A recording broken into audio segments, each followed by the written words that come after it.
Sampai saat ini virus corona atau COVID-19 sudah menjangkiti sekitar 1,9 juta, hampir 2 juta penduduk dunia, bahkan mematikan sekitar 120.000 orang. Artinya kalau dihitung tingkat kematiannya ada di level 6%.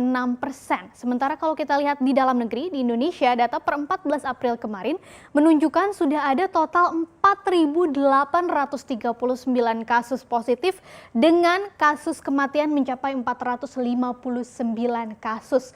Artinya tingkat kematiannya ini mencapai 9,5% dan ini menjadi yang tertinggi, salah satu yang tertinggi di dunia, terutama di Asia Tenggara ya. Dan memang kalau dibandingkan dengan total penduduk Indonesia tentu angkanya masih sangat-sangat kecil, tapi tetap saja angka-angka ini bukan hanya statistik belaka karena sudah menyangkut nyawa manusia yang tentu saja harganya tak ternilai ya. Nah, untuk itu Indonesia sepertinya perlu nih belajar dari beberapa negara yang dirasa cukup berhasil menangani pandemi ini, dan kita mungkin perlu juga mengintip jurus Vietnam 0 kematian corona. Bagaimana bisa salah satu negara tetangga kita ini sampai sekarang belum ada satupun yang meninggal akibat corona? Kita akan bahas bersama, kita akan lihat seperti apa kunci suksesnya ya. Kalau kita lihat data dari Worldometers per 14 April kemarin, penduduknya sudah terkonfirmasi positif COVID-19, tapi 168 diantaranya itu sudah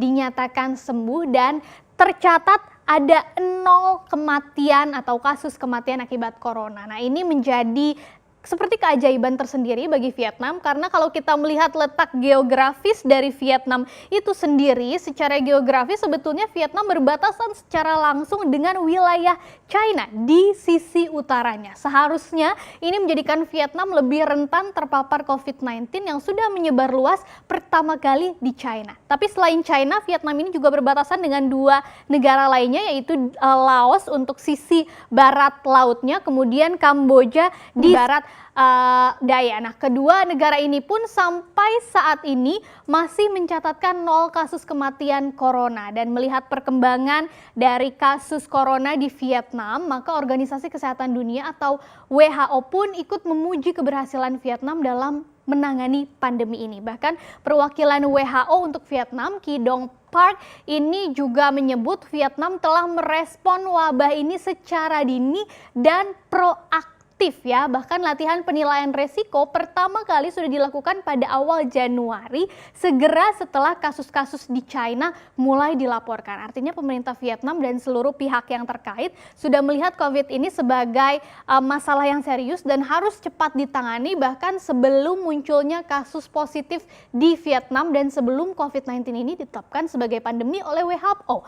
Bahkan disebutkan juga oleh WHO bahwa Vietnam dengan cepat membentuk komite pengarah nasional untuk pencegahan dan kontrol COVID-19 di bawah naungan Wakil Perdana Menteri yang segera mengimplementasikan rencana respon nasional. Artinya apa? Bahwa bukan sekedar cepat, tapi Vietnam juga betul-betul memastikan agar seluruh tindakan dilakukan dengan tepat ya. Dan apa saja sebenarnya cara-cara yang dilakukan oleh Vietnam? Yang pertama, Vietnam berani langsung mengambil langkah karantina wilayah atau lockdown. Jadi sejak 1 Februari Vietnam ini sudah mulai menangguhkan semua penerbangan dari dan ke China, dan mereka juga langsung memutuskan untuk menutup sekolah-sekolah setelah libur tahun baru Imlek. 2 minggu setelahnya bahkan karantina dilakukan selama 21 hari. Ini langsung untuk provinsi Vien Phuc bagian utara Hanoi yang merupakan epicentrum COVID-19 di Vietnam. Artinya Vietnam melakukan hal ini untuk mencegah jumlah kasus semakin membludak, bukan ketika kasus sudah menggunung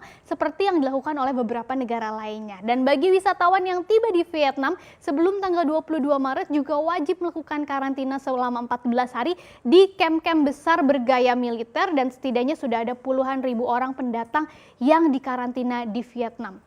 Bahkan kantor imigrasi pun ini di Vietnam ditutup hingga tanggal 15 April mendatang, dan beberapa kantor imigrasi kemudian masih mempekerjakan stafnya meskipun terbatas dan untuk proses atau urusan yang bersifat darurat ya. Meskipun Vietnam tidak serta-merta menghentikan aktivitas perdagangan ataupun layanan penting lainnya, sehingga masyarakat masih bisa keluar rumah kalau ada urusan mendesak dengan terus tentu saja menerapkan physical distancing atau jaga jarak. Kemudian pemerintah Vietnam juga memberlakukan pembatasan pembatasan transportasi sejak 25 Maret ya, penerbangan internasional di Vietnam diberhentikan seluruhnya. Bahkan selama 15 hari mulai 1 April kemarin, penerbangan domestik ini juga dibatasi diantaranya di Hanoi, Ho Chi Minh, dan Da Nang, kecuali penerbangan untuk kargo. Sementara untuk transportasi menggunakan kereta dibatasi hanya 1 kali perjalanan baik dari dan menuju Hanoi serta Ho Chi Minh. Kemudian semua kendaraan darat seperti bus, mobil sewaan, bahkan taksi juga akan ditangguhkan kecuali kendaraan layanan pengiriman makanan. Jadi sebenarnya ini mirip dengan pembatasan sosial berskala besar atau PSBB yang sudah dilakukan di Jakarta dan sekitarnya. Tapi pertanyaannya, apakah implementasinya sudah seperti Vietnam? Kita lihat lagi cara Vietnam ini juga menerapkan protokol kesehatan yang ketat ya. Petugas kesehatan Vietnam ini sudah membuat protokol untuk penanganan pasien, misalnya dokter diharuskan mengobati gejalanya, kemudian pasien juga akan menjalani diet ketat dan bergizi, serta dilakukan monitor tingkat saturasi oksigen dalam darah pasien secara berkala. Sedangkan untuk memaksimalkan dan mempercepat deteksi virus, maka Vietnam juga sudah menunjuk ada 30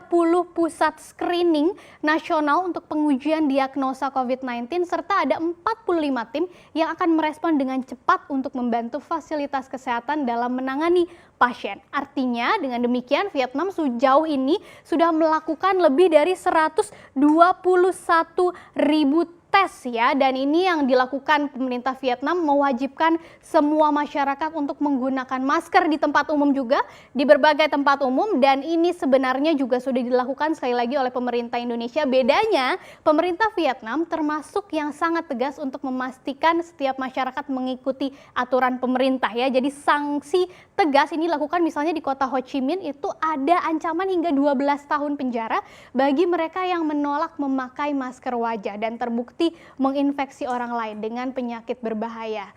Kemarin 10 Maret itu bahkan ada seorang pria Vietnam sudah dijatuhi hukuman 9 bulan penjara karena secara agresif menolak mengenakan masker wajah. Dengan berbagai upaya ini akhirnya Vietnam sudah berhasil menekan penambahan jumlah kasus termasuk mencegah kasus kematian. Jadi fasilitas kesehatan, obat-obat, dan dokter-dokter ini tidak kewalahan menghadapi pandemi ini. Mungkin ini juga yang harus kita perhatikan supaya di Indonesia juga bisa melewati pandemi COVID-19 ini.